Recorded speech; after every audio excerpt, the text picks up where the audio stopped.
Olá, eu sou a Cristina Pérez, estou aqui para dar voz à África no podcast da secção de internacional do Expresso, O Mundo a Seus Pés. Neste episódio vamos falar de jornalismo de investigação e eu convidei o Micael Pereira e o Carlos Isaac para virem partilhar connosco o modus operandi desse mundo complexo que pode ser bem perigoso e no qual se movem como peixe na água. O Micael Pereira é jornalista desde 1994 e meu colega no Jornal Expresso desde 2006. Acaba de defender, e com louvor, a tese de mestrado no ISCTE em Estudos Internacionais com o título Construir um Narco-Estado, o caso da Guiné-Bissau. Membro do Consórcio Internacional de Jornalistas de Investigação, faz parte da rede EIC, European Investigative Collaborations. Bom dia, Micael. Bom dia e obrigado pelo convite. O Carlos Isaac é realizador, escritor e produtor, diretor de fotografia, agora conhecido pela série da RTP África, O Canto da Casa, que realizou e produziu. Entre os seus trabalhos anteriores foi diretor de fotografia de duas séries com Fernando Rosas. O Carlos acompanhou o Micael nas viagens de campo da investigação do trabalho da tese, que resultou também num documentário por ser realizado e produzido Via Bissau, uma porta de entrada em África para o narcotráfico. Bom dia, Carlos. Olá, Cristina. Bom dia. Obrigado pelo convite. Leia o Expresso em primeira mão, onde quer que esteja. Assine o Expresso Digital e tenha acesso a todos os conteúdos exclusivos e leitura antecipada do semanário às 23 horas de quinta-feira. Apenas 1,35€ por semana, durante 2 anos. Todas as vantagens em expresso.pt/assinatura digital. Expresso. Liberdade para pensar. Malta Files, Football Leaks, Offshore Leaks, Panama Papers, Bahamas Papers, Paradise Papers, Angola Gate. Que atividade é esta que agita o mundo à superfície, fazendo emergir motores ocultos de economias obscuras, negócios aparentes movidos por confrarias subterrâneas, protegidos por advogados inimputáveis e cujos segredos são guardados em documentos que de vez em quando vêm a público? Bem-vindo quem me ouve ao segundo episódio dedicado à África deste podcast semanal, com edição multimédia de João Luís Amorim, gravado na manhã de 23 de janeiro de 2023, quando eram 10 horas em Lisboa. Obrigado aos dois por terem aceito o convite para aqui estar. Eu acho que podíamos começar pela Corredor de Bissau, a reportagem publicada no Expresso e no site do Pulitzer Center, e Via Bissau. Pergunto ao Micael como é que as 3 formulações de um mesmo trabalho, a tese, a reportagem e o documentário, foram tomando forma, e ao Carlos, como é que o registro de viagens, de encontros, se organizou em documentário? Obrigado, mais uma vez, pelo convite. Assim, de forma sucinta, o que eu posso dizer é que as coisas foram surgindo de forma orgânica. Portanto, eu tinha estado na Guiné-Bissau em 2019, a convite das Nações Unidas, onde tive a dar formação e, enfim, fiz parte de um programa das Nações Unidas de acompanhamento, formação e acompanhamento de jornalistas locais em jornalismo de investigação. Portanto, eu tive a dar formação e a acompanhar jornalistas locais em jornalismo de investigação. Acabou por ser um projeto que demorou 1 ano. E, portanto, nesse processo de aproximação, foi a primeira vez que estive na Guiné-Bissau. Portanto, esse processo de aproximação à realidade do país, que incluiu, por coincidência, o facto de eu estar lá quando houve as eleições legislativas de 2019. A partir daí, portanto, fui ganhando fontes locais e também fui-me surpreendendo com uma série de coisas que descobri. Inclusive sobre a questão específica do narcotráfico e a sua ligação ao Estado. E depois, como eu, entretanto, comecei a fazer um mestrado de estudos internacionais, as coisas acabaram por fazer sentido. Ou seja, acabou por fazer sentido fazer esta ligação entre o jornalismo e um trabalho académico. Porque o que eu vi depois do lado académico é que havia uma oportunidade para eu explorar, que era o facto de a Academia Portuguesa não ter produzido ao longo destes anos nenhum trabalho debruçado sobre precisamente a relação do narco-estado, do narcotráfico com o Estado na Guiné-Bissau, apesar disso ter sido amplamente, digamos assim, amplamente discutido e também objeto de trabalhos académicos noutros países. Portanto, a oportunidade que eu vi foi conseguir complementar um trabalho académico sobre um período da história da Guiné-Bissau, sobretudo a partir de 2014, e também contribuir para a discussão da própria aplicação do termo narco-estado ao país. E a partir daí as coisas começaram a crescer. Portanto, inclusive esta ideia extraordinária de, em cima de um trabalho de investigação para o jornal Expresso e em cima de uma dissertação de mestrado para o ISCTE, para o mestrado de Estudos Internacionais, fazer com o Carlos Isaac um documentário de investigação que na verdade complementa as outras duas formas de trabalho. E portanto chegamos aqui por causa dessa forma de articulação orgânica, diria eu. Já disseste uma coisa interessante, que é as coisas de que se fala amplamente e hesitaste debatido, não temos a certeza, mas já vamos lá. Okay. Vamos um pouco à frente. Carlos, queres então... Este projeto, no fim de contas, é o culminar de uma vontade comum que nós tínhamos já há uns anos, esta parte, e que também surgiu organicamente, no sentido em que tu, quando preparas ou pensas num documentário, tens uma história a contar, e uma história a contar audiovisualmente falando tem determinados ingredientes que não são necessariamente os ingredientes de uma peça escrita ou de uma investigação escrita ou sequer de uma tese, e esse sentido crítico entre nós foi sempre muito, muito importante para realmente decidirmos e dizermos sim, isto pode ser um documentário. Foi construído passo a passo, porque a história nasce a partir de Bissau, não é? Mas depois tem desenvolvimentos no México, tem desenvolvimentos no Mali, tem desenvolvimentos no Senegal, alguns em Portugal também, e nós construímos toda a produção sempre sem queimar etapas, como se costuma dizer na escrita audiovisual e de cinema. Vendo sempre muito criticamente que passos é que podíamos dar e que continuariam a fazer sentido para a história. A estrutura que montámos de produção foi a mais simples que pode haver, não só, e se calhar em primeiro lugar, porque estávamos a tratar de uma abordagem sensível, não é? No terreno, com situações que nós próprios não sabíamos o que é que iria acontecer, e então foi um trabalho super cativante nesse sentido, de nos prepararmos para esse modelo que nunca tínhamos experimentado, que é um risco extraordinário para qualquer produção, duas pessoas que não se conhecem no terreno a filmar, mas que foi muito natural entre nós, e eu sempre tive uma grande confiança na história e sobretudo no Miquel e nas histórias que ele tem em mão, e que era um sonho muito grande. Há algum tempo eu já poderia fazer isto com ele.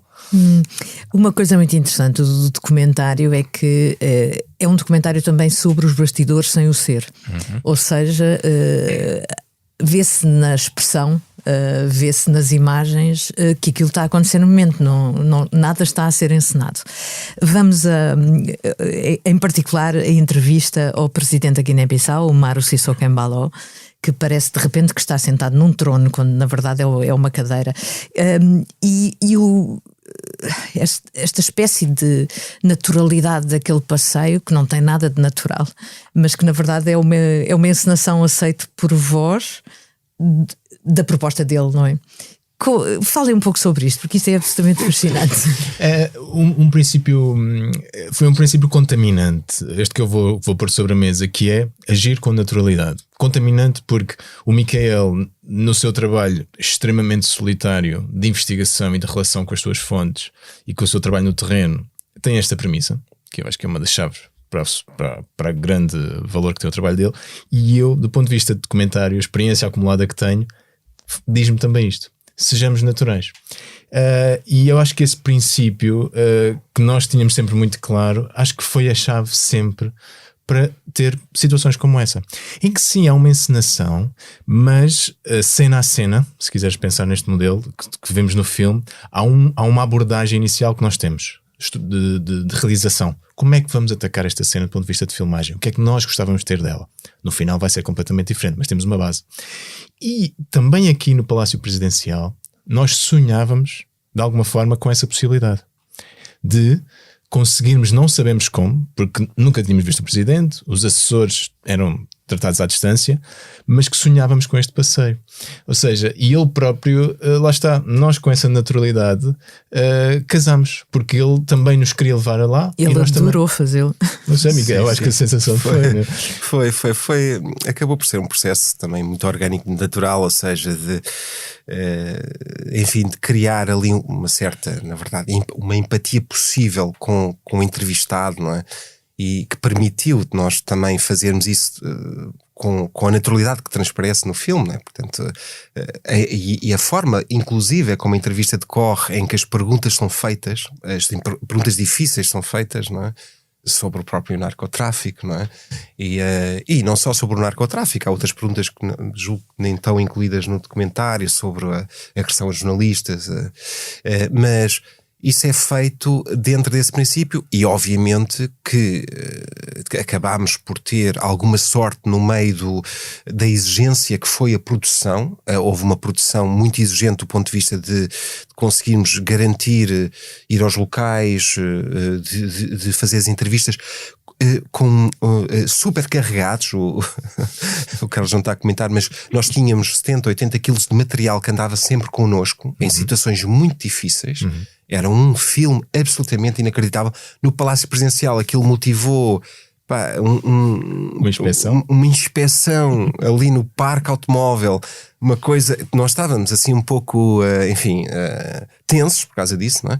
Mas para dizer que também tivemos sorte no meio de tudo, porque isso calhou, portanto essa entrevista no Palácio Presidencial foi algum tempo antes da visita do presidente Marcelo Rebelo de Sousa à Guiné-Bissau. E nós sabíamos, portanto, houve sempre um cálculo de risco ao longo do filme todo, porque é verdade que existe algum risco, embora a gente pode falar um bocadinho sobre isso mais à frente, porque tudo é relativo. Exato. Porque a Guiné-Bissau, o risco na Guiné-Bissau mesmo assim é pequeno comparado com o risco no Mali, ou então em Sinaloa, nós tivemos, não é? Portanto, mesmo assim a Guiné-Bissau o risco é relativamente baixo, mas nós estávamos debaixo de um certo chapéu, que era o chapéu da visita presidencial do presidente Marcelo Rebelo de Sousa, e portanto o presidente da Guiné-Bissau não queria, de alguma forma, acho eu que nunca quereria criar ali um incidente com jornalistas portugueses que estavam ali e que estivemos depois, inclusive durante a visita do presidente Marcelo, não é? Portanto, para dizer que tivemos essa sorte, tivemos esse chapéu e tal. E o resto foi um pouco de naturalidade. Porque isto surge em cima da nossa produção, ou seja, a visita do presidente Marcelo surge, nós não foi uma preparámos premeditadamente isso, foi uma coincidência. Mas lá está, esta sorte que acontece. Não é? Não só relativamente à Guiné-Bissau, mas todo o trajeto, ou seja, vocês estão apenas a seguir o trabalho, a reportagem, o documentário segue apenas provavelmente um dos percursos mais perigosos do mundo, não é? De narcotráfico. Sim. Nós basicamente, para simplificar, a narrativa vai atrás de dois casos, dois casos que estão ligados às duas maiores apreensões de cocaína de sempre na Guiné-Bissau. E esses casos é que nos guiam. Eles são, na verdade, esses casos é que são os motores da narrativa e, portanto, da nossa viagem. Um dos casos realmente liga depois o México e o Mali. Exato. Ou seja, acabámos por fazer esse percurso. Significa que um trabalho pode ficar crescentemente mais assustador, não é? Ou mais difícil, não é? Pode ser uma proposta mais difícil do que se pensava à partida. Ou seja, nós estamos habituados a ver filmes em que as coisas são perigosas e vocês de repente, e o próprio documentário comenta isso, e tu também na reportagem, que há pessoas que aceitam ser filmadas, que há pessoas que dão a cara, vocês dão a cara, ou seja, para uma pessoa de fora pode pensar que se calhar que é arriscado. Como é que isto se gera? Não será o vosso último trabalho, portanto apareceram aqui, fizeram isto, porque ficam coisas declaradas, ficam pontas soltas, ficam imensas coisas apontadas. Eu gostava de ouvir o Carlos sobre isto, mas só para dizer o seguinte, em relação à gestão de risco, há muito que se pode dizer sobre a gestão de risco, nós não somos inconscientes de tomarmos riscos que não conseguimos lidar com eles, não é? Ou que não conseguimos prever, quer dizer, temos que limitar os riscos.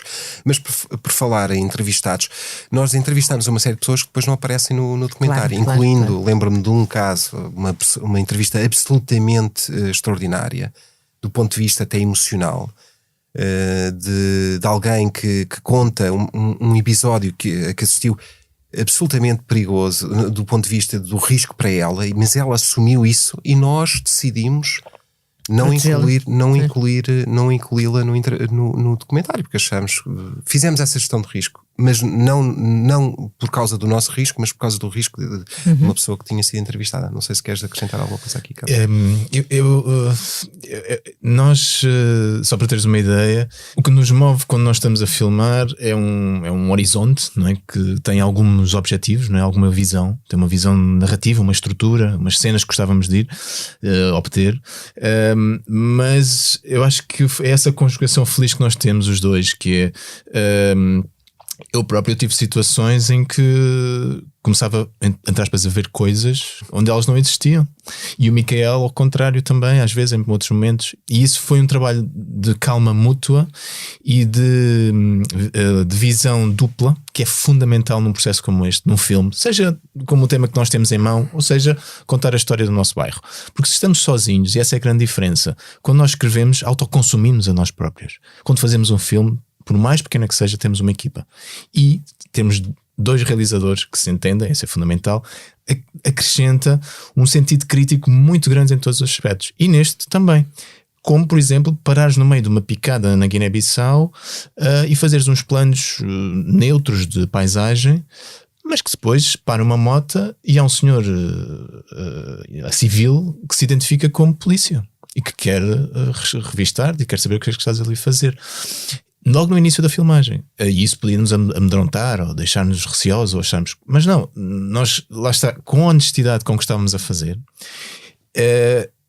com essa relação autêntica com a história que tínhamos na mão, nós não estávamos a querer roubar planos a ninguém, lá está também, não estávamos a querer apontar o dedo a ninguém, seja o Presidente da República, seja alguém que represente o narcotráfico em Sinaloa. O que nós queremos é que as pessoas nos contassem o seu olhar sobre a sua história, sobre este contexto, porque todas as pessoas têm a sua verdade, na verdade, e quando tu vais com esse espírito, o risco está lá sempre, claro, não vamos minimizá-lo, mas tu acho que consegues ter um sentido de distância e de crítico e de autossegurança para ti próprio.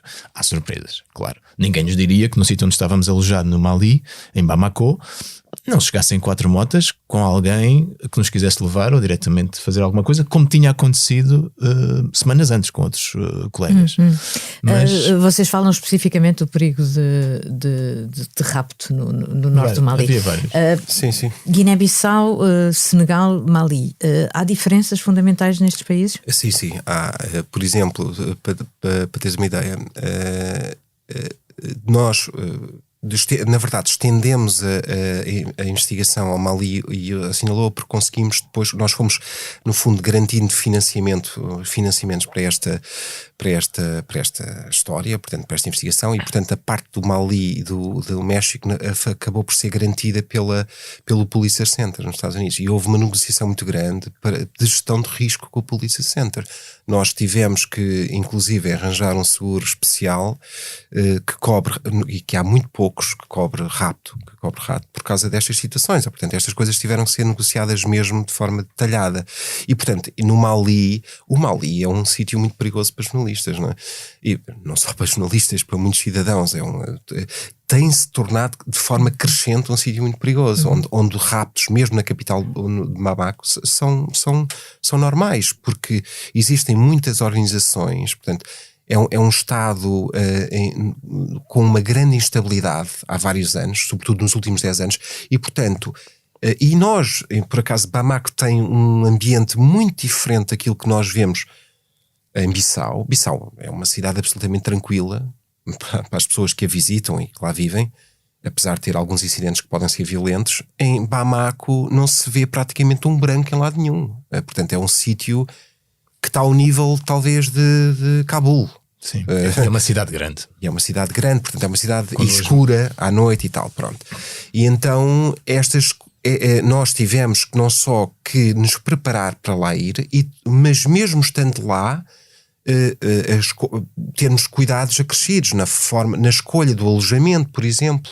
O nosso colega, temos um colega local, um jornalista de investigação, David Dembel, que nos ajudou em todos os momentos a produzir a história e também a ensinar-nos a mover-nos no Mali. Mas, enfim, os riscos eram razoáveis e realmente não comparáveis com Bissau ou com Dakar, que é uma cidade absolutamente descontraída e muito ocidentalizada, baseada na estrutura de cidades do norte. Exato, e sobretudo Dakar, que eu já conhecia, eu senti uma grande evolução em Dakar já agora, porque Dakar tem recebido muito investimento estrangeiro, também inclusive é português, muito investimento estrangeiro porque se tem tornado naquela região, na África Ocidental, um polo agregador, precisamente porque existem problemas securitários noutros sítios, inclusive no Mali.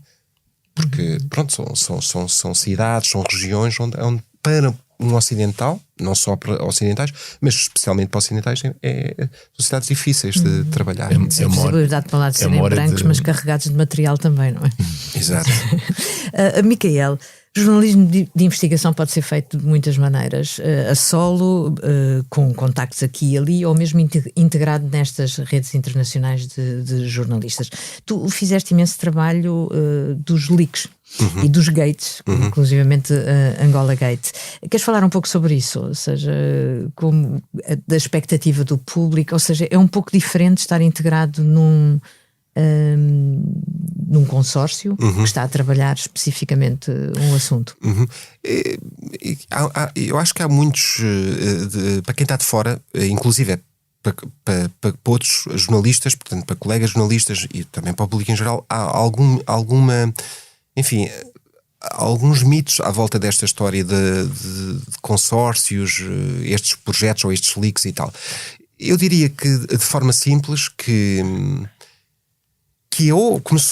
começaram a ter preponderância uma série de organizações, de facto, muitas delas organizações sem fins lucrativos, portanto, que nasceram, na verdade, fora das redações, nasceram da vontade de alguns jornalistas de fazerem um pouco mais daquilo que se fazia nas redações, uma lógica diferente daquela que nós estamos habituados, que é de competição, não é?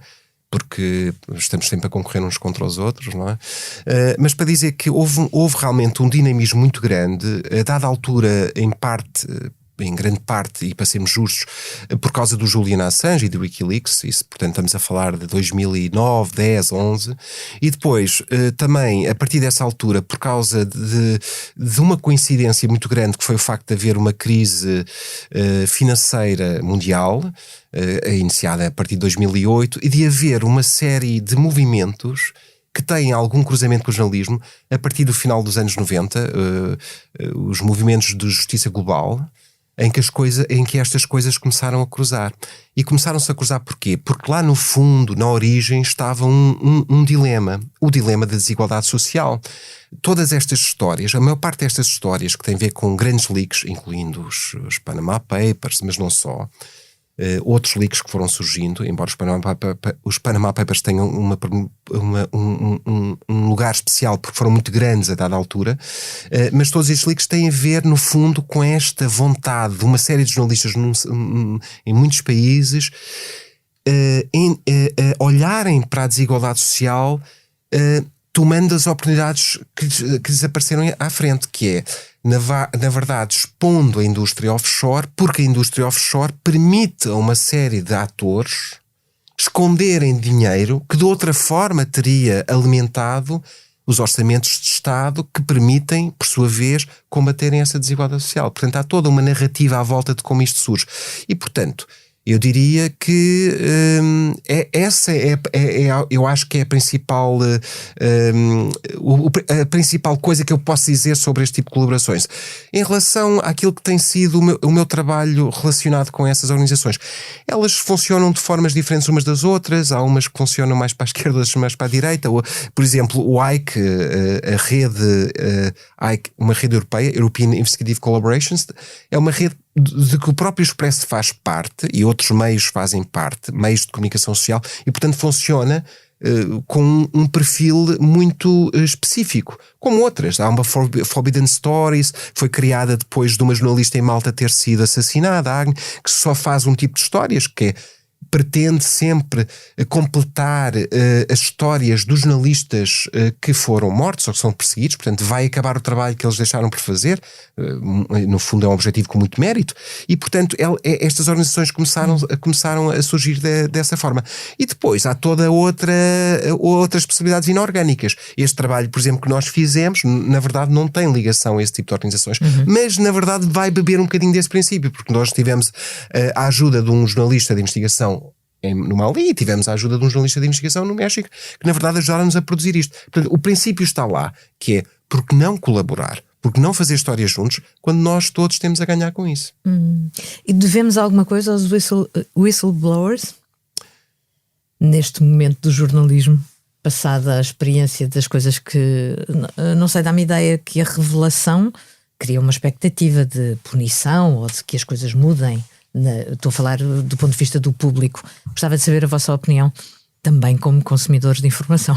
Eu gostava de ouvir o Carlos em relação a isso, porque acho que tem um bocadinho mais de independência relativamente aos whistleblowers do que eu, que tenho feito trabalho com base em informação partilhada por whistleblowers. O que eu posso dizer é, eu acho que whistleblowers, em regra, os whistleblowers são pessoas corajosas, e acho que cuja vida se transforma radicalmente. Exato, e acho que devemos honrar essa coragem. Acho que do ponto de vista dos jornalistas, eu acho que o que tem que haver é sobretudo honestidade, sabes, Cristina? É honestidade de tentar fazer o melhor com aquilo que se tem, ou seja, honestidade de partilhar esse conhecimento dentro das regras que são possíveis do jornalismo, dentro das regras que são possíveis, ou seja, deontológicas, de partilhar, no fundo, com o público, a audiência, aquilo que nós conseguimos apurar dentro desses limites deontológicos, quer dizer, de forma verificada.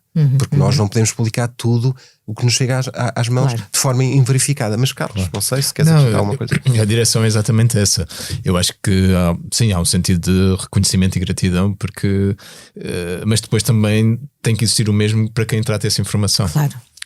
Porque de outra forma ela chega desarraigada ou até mal verificada, né? E também há um outro lado que está se calhar por contar, que é uma coisa que nós também falamos, que é a vida destes whistleblowers depois da sua partilha, né? E realmente é um processo que há um antes e depois, não é? desse momento. E depois há uma série de relações também, às vezes mais ou menos obscuras dessas fontes, com também algumas máquinas de jornalismo e com meios de comunicação, mas eu acho que o que prevalece e o que fica é realmente essa sensação de que realmente há um momento em que tu dizes já chega, né? E dares esse passo é de uma grandeza muito, muito, muito especial, não é? Tenho a ideia que depois deste trabalho também houve um antes e um depois para vocês. Estamos a chegar ao final do nosso tempo. Tempo ainda para fazer a pergunta que encerra este podcast, que é: se pudessem viajar hoje, a partir de hoje, sem qualquer limitação, para onde quisessem, para onde iriam e porquê? Queres começar a tocar? Onde é que tu irias? A questão é que eu não iria só para um sítio. Não, mas só pode ser um. Só pode ser um. Não pode ser o que quiser. Não, era uma viagem, na verdade, é concretizar uma certa viagem imaginária, não é? Que não está feita só de uma geografia, e que une espaços e une tempos, porque quando eu às vezes partilho muito com os meus amigos, que é apanho um avião e demora 1 hora ou 1h30, 2 horas a ir para o sul. E o mundo é substancialmente diferente daquilo que nós vemos aqui à nossa volta. Somos nós, mas não o sabemos. E eu daqui para Lisboa, de Lisboa, há várias. Eu acho que como eu ainda não tive o privilégio de pôr o pé e de conhecer a América Latina, há uma série de territórios que eu gostava de conhecer, e acho que se calhar a Amazónia é um deles. Radical. É uma bela escolha. Bela escolha. Mas vá lá, eu para variar, eu gostava de ir até a Arábia Saudita. Tenho muita curiosidade pela Arábia Saudita. Eu estive no Irão há uns anos e gostava Gostava de conhecer este coração do mundo sunita e de perceber como é que as pessoas vivem ali. Muito obrigada. Chegamos ao fim. Para a próxima semana estará aqui o Pedro Cordeiro. Além de todas as plataformas de podcast, encontra-nos também na homepage do site do Expresso, expresso.pt.